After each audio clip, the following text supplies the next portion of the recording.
Hello, আসসালামু আলাইকুম everyone. আশা করি সকলেই ভালো আছেন। চলে আসলাম নতুন একটি রেসিপি নিয়ে।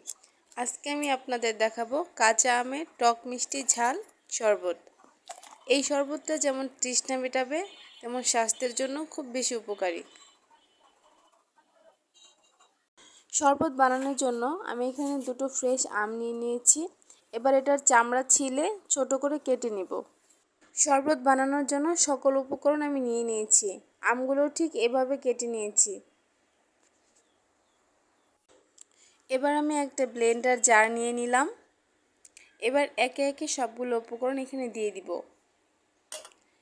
এখানে 1 কাপ পরিমাণ আম দিয়ে দিলাম।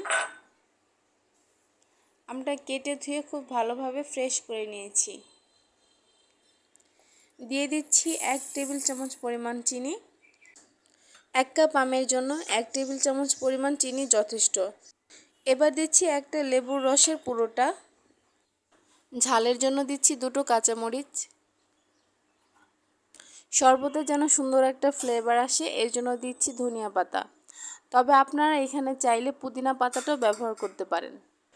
এবার দিচ্ছি 1 চা চামচ বিট লবণ। এই বিট লবণ দেওয়ার ফলে শরবতের টেস্টটা বহুগুণ বেড়ে যাবে। হাফ চা চামচ দিয়ে দিচ্ছি খাবার লবণ। সব উপকরণ ব্লেন্ড করার জন্য আমি এখানে খুব সামান্য পানি দিয়ে দিচ্ছি।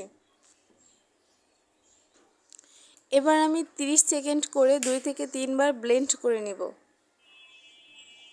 ব্লেন্ড করার পর মিশ্রণটা ঠিক এরকম হবে। এবার আমি যে কয় গ্লাস শরবত তৈরি করব ওই পরিমাণ ঠান্ডা পানি দিয়ে দিব মিশ্রণটার ভিতর। এবার আরেকবার ব্লেন্ড করব।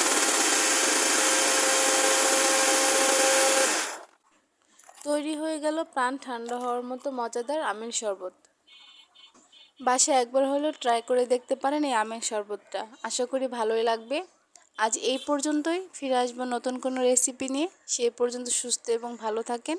আল্লাহ হাফেজ।